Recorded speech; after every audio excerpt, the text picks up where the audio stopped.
अगर हैदराबाद, अगर आज जूनागढ़ और आज अगर जम्मू कश्मीर भारत का अटूट अंग है, भारत का अभिन्न अंग है, तो वो पंडित जवाहरलाल नेहरू की सरकार की वजह से है।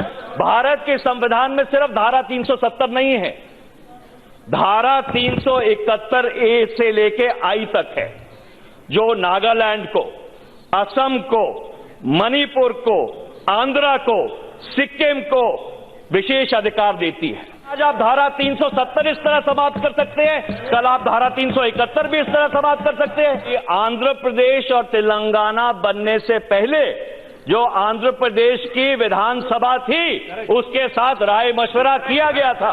यूपीए की सरकार ने कोई असंवैधानिक काम नहीं किया था। संविधान धारा 3 के जो प्रावधान थे, उन प्रावधानों के अनुसार आंध्र प्रदेश की विधानसभा और विधान परिषद से राय मशवरा करके आंध्र प्रदेश और तेलंगाना बनाया गया था। अध्यक्ष महोदय, आज हम एक बहुत ही संवेदनशील विधेयक के ऊपर चर्चा करने के लिए इस सदन में एकत्रित हुए हैं। ये जो विधेयक सरकार लेके आई है, ये जम्मू कश्मीर का जो सूबा है उसे खारिज करके दो केंद्र शासित प्रदेश, एक जम्मू और कश्मीर और दूसरा लद्दाख, ये दोनों केंद्र शासित प्रदेश बनाने का मसौदा लेके आज ये सरकार सदन के समक्ष आई है। आज ये बहुत जरूरी हो जाता है कि हम इतिहास को थोड़ा सा अपने संज्ञान में लें, और मैं शुरू करना चाहता हूं कि ये जो आधुनिक जम्मू और कश्मीर है, इस आधुनिक जम्मू और कश्मीर का निर्माण कैसे हुआ। सन 1846 में जो पहली लड़ाई थी अंग्रेजों और महाराजा दलीप सिंह जी के बीच, वो लड़ाई खत्म हुई और 9 मार्च 1846 को लाहौर की संधि हुई। और उस लाहौर की संधि में अंग्रेजों ने ये मांगा कि ब्यास दरिया और सिंधु दरिया के बीच जितनी जमीन है वो अंग्रेजों के हवाले करनी चाहिए। उस संधि के ऊपर हस्ताक्षर हुए और उसके एक हफ्ते के बाद 16 मार्च 1846 को एक संधि और हुई, जिसे अमृतसर की संधि कहते हैं। और उस अमृतसर की संधि के तहत जो ब्यास दरिया और सिंधु दरिया के बीच का इलाका था, वो 75 लाख रुपए की अवज में महाराजा गुलाब सिंह को अंग्रेजों ने ट्रांसफर कर दिया। और वो जो जमीन थी उसमें कश्मीर घाटी भी मौजूद थी। उससे पहले सन 1835 और 1840 के बीच महाराजा गुलाब सिंह की फौजों ने लद्दाख के ऊपर फतेह पाई, बाल्टिस्तान के ऊपर फतेह पाई, गिलगिट को अपनी रियासत का हिस्सा बनाया। और इस तरह से ये जो रियासत जम्मू कश्मीर है, जिसमें जम्मू, कश्मीर और लद्दाख के हिस्से शामिल हैं, इस तरह से इस रियासत की संरचना हुई। 1846 से लेकर 27 अक्टूबर 1947 तक ये जम्मू और कश्मीर की जो रियासत है वो चली।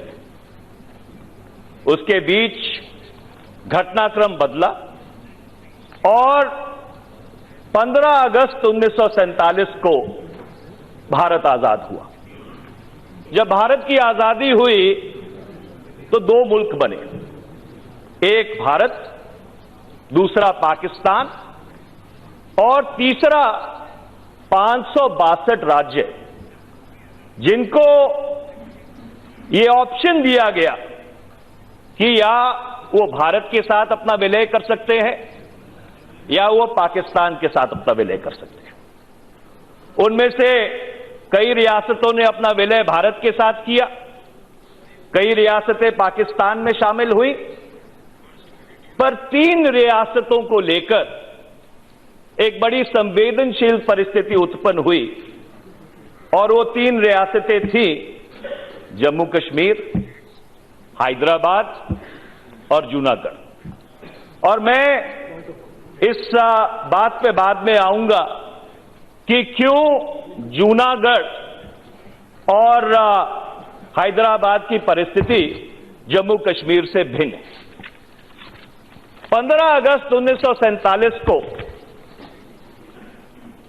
जम्मू कश्मीर की जो रियासत थी, आजाद रियासत थी, महाराजा हरि सिंह उसके राजा थे, उन्होंने पाकिस्तान के साथ एक स्टैंड स्टिल एग्रीमेंट साइन किया। उन्होंने वही पेशकश भारत को भी की थी, पर भारत ने वो स्टैंड स्टिल एग्रीमेंट साइन करने से इनकार कर दिया। उसके बाद महात्मा गांधी खुद जम्मू कश्मीर गए अगस्त 1947 में और उन्होंने महाराजा हरि सिंह से ये वेदना की कि आप जम्मू कश्मीर का विलय भारत में कर दीजिए। पर महाराजा हरि सिंह कुछ इंडिसिसिव थे, कुछ असमंजस में थे और परिस्थितियां लटकती रही। 22 अक्टूबर 1947 को पाकिस्तान कबीलियों ने जम्मू कश्मीर के ऊपर हमला किया और जैसे जैसे पाकिस्तान की फौजें और वो कबीलिए श्रीनगर की ओर बढ़ने लगे तो महाराजा हरि सिंह के सामने 2 विकल्प थे। पहला विकल्प ये था कि वो पाकिस्तान के सामने आत्मसमर्पण कर देते, जम्मू कश्मीर का जो विलय है वो पाकिस्तान के साथ कर देते, पर उन्होंने वो जो विकल्प था उसको स्वीकार नहीं किया। उन्होंने जम्मू कश्मीर की जो स्टेट फोर्सेस थी, जम्मू कश्मीर की स्टेट फोर्सेस को जो पाकिस्तान से आए कबीलिए थे और पाकिस्तानी फौज के रेगुलर्स थे, उनसे मुकाबला करने की हिदायत दी। और उन्होंने साथ साथ भारत सरकार से बात की और भारत सरकार को यह कहा कि आप हमारी मदद करो। 27 अक्टूबर 1947 को महाराजा हरि सिंह ने जो इंस्ट्रूमेंट ऑफ एक्सेशन साइन किया था उसको भारत सरकार ने स्वीकार किया और पंडित नेहरू ने भारत की फौजों को यह हिदायत दी कि आप जम्मू कश्मीर में जाकर पाकिस्तान की कबीलियों से लड़िए और पाकिस्तान की जो फौज है उसको वहां पे नस्ते नाबूद करके जम्मू कश्मीर को आप भारत में जोड़िए। जब पहली टुकड़ी 1st सिख रेजिमेंट की यहां सफ्दरजंग एयरपोर्ट से उड़ी, उसका नेतृत्व लेफ्टिनेंट कर्नल रंजीत राय कर रहे थे।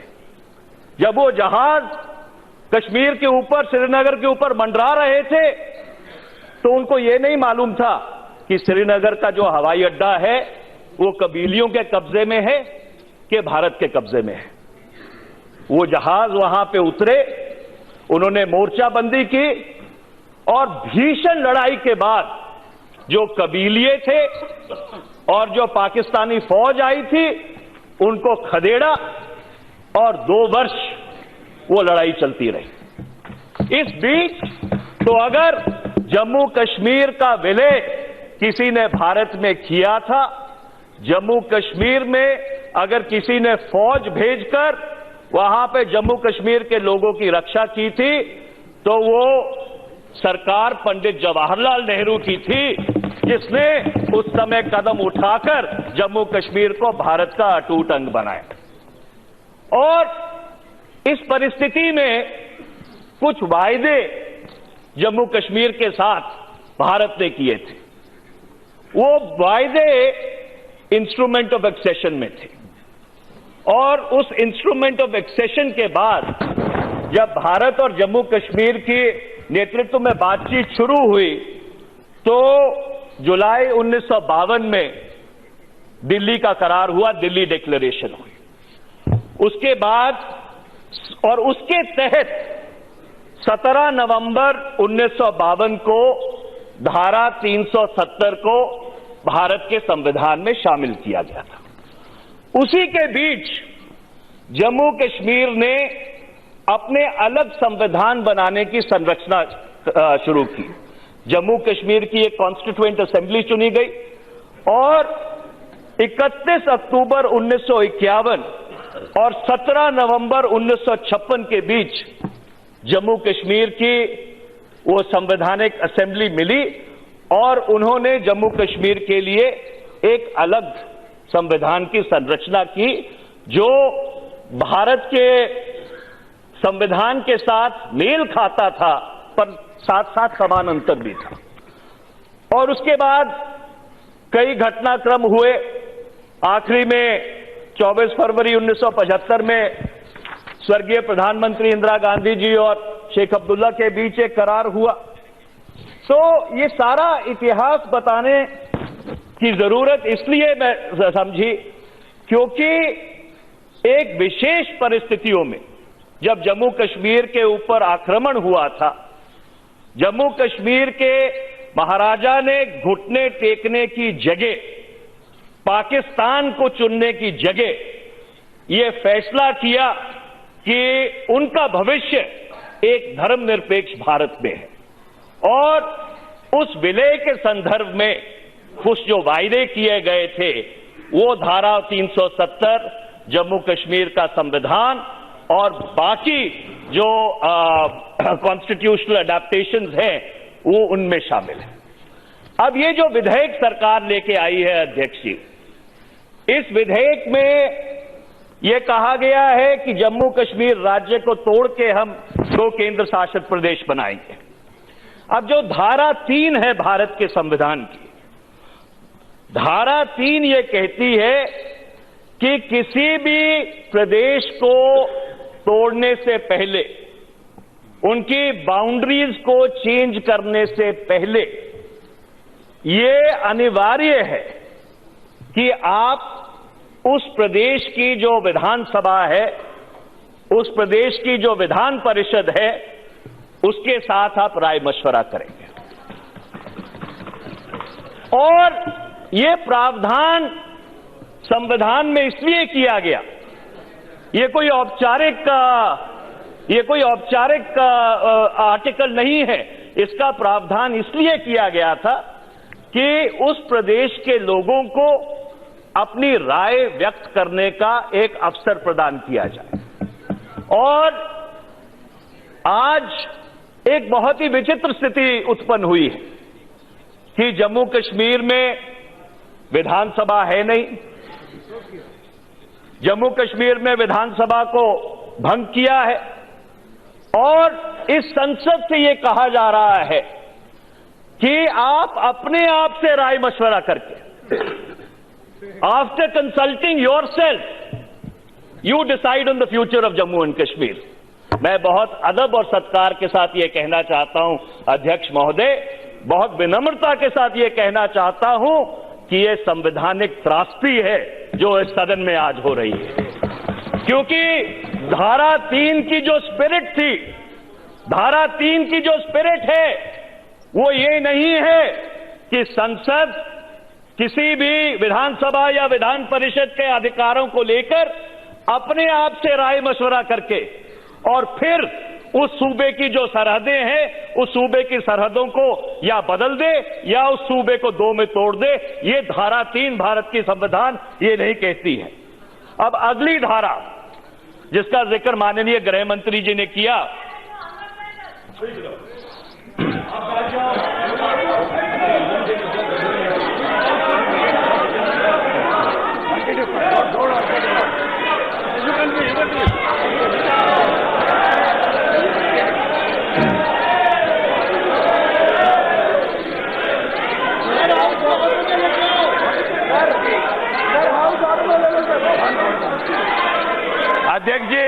माननीय सदस्य, अध्यक्ष जी प्लीज आप अध्यक्ष जी, माननीय सदस्य आपको ही मौका देंगे, अध्यक्ष जी, आपको ही मौका देंगे। अध्यक्ष जी, अध्यक्ष जी, विराजे अध्यक्ष जी, मौका देंगे। माननीय सदस्य ने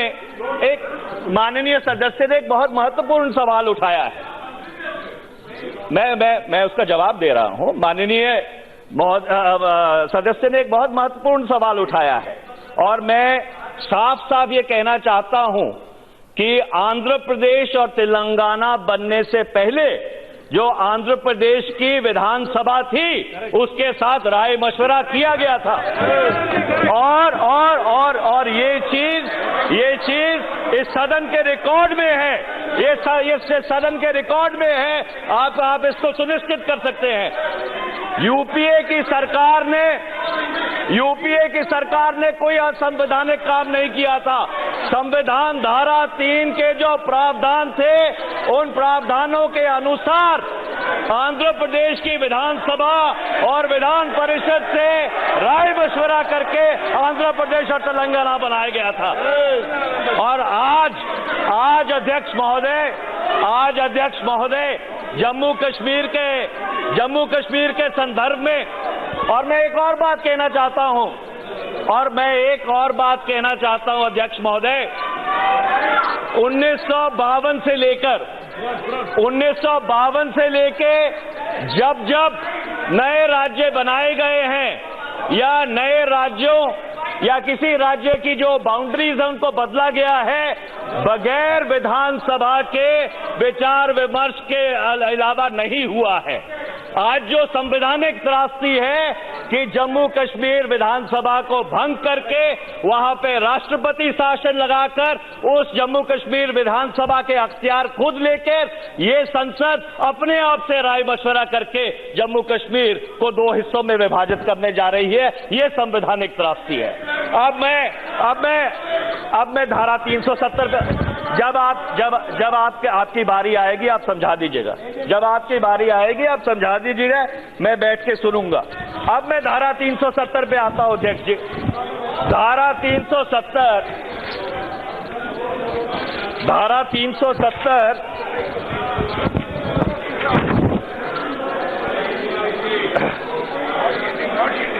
I am not yielding, please sit down. हम भी ऐसे टिप्पणी करेंगे। अध्यक्ष जी, माननीय गृह मंत्री जी ने आप गुस्सा में भी कंट्रोल करना सर। अध्यक्ष जी, माननीय गृह मंत्री जी ने धारा 370(3) का जो प्रोवाइजो है उसको पढ़ा। मैं आपकी आज्ञा से उस 370 के प्रावधान को उसके प्रोवाइजो को दोबारा पढ़ना चाहता हूं। Provided that the recommendation of the Constituent Assembly of the state referred to in clause 2 shall be necessary before the President issues a notification. ये प्रावधान अध्यक्ष जी इसलिए किया गया था कि धारा 370 को एक परमानेंस दी जा सके। और जैसे मैंने पहले कहा कि 25 जनवरी 1957 को जो जम्मू कश्मीर की कॉन्स्टिट्यूएंट असेंबली थी वो अपना काम खत्म करके डिसॉल्व हो गई। और आज अगर आप ये पढ़ना चाहें कि जम्मू कश्मीर कॉन्स्टिट्यूएंट असेंबली का मतलब विधानसभा है, विधान परिषद है, और विधानसभा और विधान परिषद का मतलब ये संसद है क्योंकि वहां पे राष्ट्रपति शासन लगा हुआ है। ये एक संवैधानिक त्रासदी। मैं बहुत ही अदब और सत्कार के साथ ये कहना चाहता हूं कि बगैर कॉन्स्टिट्यूएंट असेंबली के अनुमति के जो कॉन्स्टिट्यूएंट असेंबली एग्जिस्ट नहीं करती है, आप धारा 370 को खारिज नहीं कर सकते। This is a wrong interpretation of the constitution. अब मैं अगली बात पे आता हूं अध्यक्ष जी। भारत के संविधान में सिर्फ धारा 370 नहीं है, धारा 371A से लेके I तक है, जो नागालैंड को, असम को, मणिपुर को, आंध्रा को, सिक्किम को विशेष अधिकार देती है। तो आज जब आप धारा 370 समाप्त कर रहे हैं तो आप उन प्रदेशों को क्या संदेश भेज रहे हैं कि आज आप धारा 370 इस तरह समाप्त कर सकते हैं, कल आप धारा 371 भी इस तरह समाप्त कर सकते हैं। जो भारत के उत्तर पूर्व राज्य हैं, जो विशेष अधिकार उनको समय समय पर अलग अलग सरकारों ने दिए हैं, इसी तरह से वहां राष्ट्रपति शासन लगा के उनकी विधानसभाओं का हक संसद में लेकर और यहां पे संसद अपने आप से बात करके कल को 371 को भी समाप्त कर सकती है। ये किस तरह का प्रेसिडेंट, ये किस तरह का संवैधानिक प्रेसिडेंट आप इस देश में कायम करने जा रहे हैं? मैं ये उम्मीद करता हूं कि सरकार ने इसको ठीक तरह से सोचा होगा। मैं अगली बात पे आता हूं अध्यक्ष जी, आपने जम्मू कश्मीर को तो 2 केंद्र शासित प्रदेशों में बांट दिया, पर जम्मू कश्मीर के संविधान का क्या होगा? जम्मू कश्मीर का एक अलग संविधान है जो 26 जनवरी 1957 को सुनिए जरा ध्यान से सुनिए, प्लीज सिट डाउन। अध्यक्ष जी अध्यक्ष जी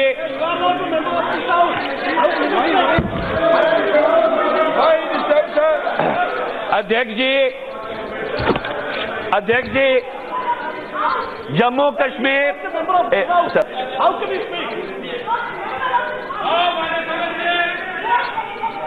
आने सदस्य बैठे बैठे मत बोलिए, वो बोल रहे हैं उनको भी इसी तरीके से कर रहा हूं जैसे आपसे बोल रहा हूं।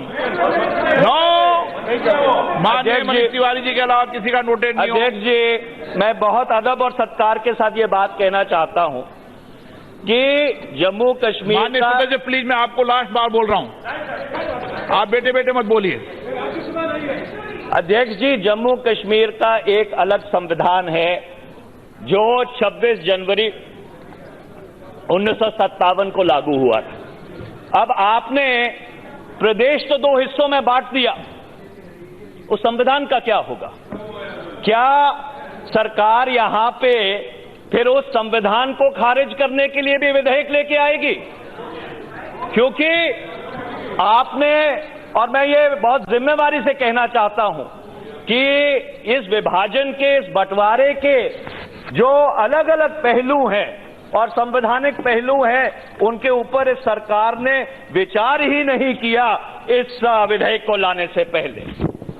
मैं अब आखिरी 2 बात कहना चाहता हूं अध्यक्ष जी कि पिछले 70 साल में तो हमने ये कई बार देखा है कि केंद्र शासित राज्यों को प्रदेश में बदल दिया जाए, पर शायद ये पहली बार हुआ है इतिहास में कि किसी प्रदेश को केंद्र शासित राज्य में बदल दिया जाए।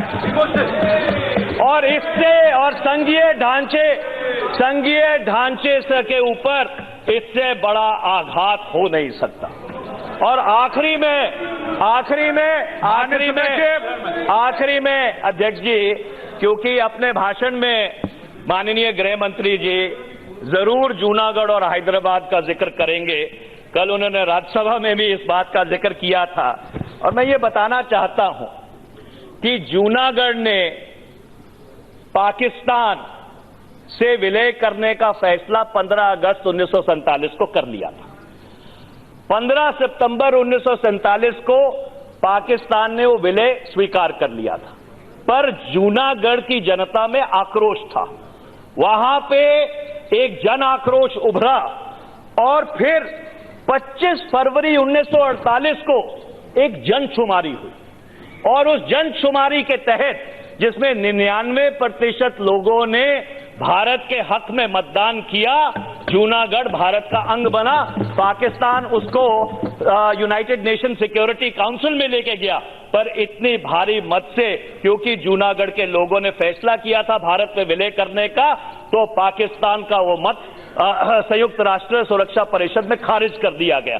आखिरी बात मैं ये कहना चाहता हूं कि ऐसी कुछ परिस्थिति हैदराबाद की भी थी, और हैदराबाद में वो पंडित जवाहरलाल नेहरू की सरकार थी, जिस सरकार ने भारत की फौज को भेजा जब निजाम हैदराबाद ने वहां पे हथियार इकट्ठे करने शुरू किए थे। और अगर आज हैदराबाद, अगर आज जूनागढ़ और अगर आज जम्मू कश्मीर, सरदार पटेल का अरे सुनने की क्षमता रखिए अध्यक्ष जी, आखिर में ये कहना चाहता हूं कि आज अगर हैदराबाद, अगर आज जूनागढ़ और आज अगर जम्मू कश्मीर भारत का अटूट अंग है, भारत का अभिन्न अंग है, तो वो पंडित जवाहरलाल नेहरू की सरकार की वजह से है। बहुत बहुत धन्यवाद अध्यक्ष जी। दुनिया की तमाम छोटी और बड़ी खबरों के लिए हमारे चैनल को सब्सक्राइब करना न भूलें और बेल का बटन जरूर दबाएं।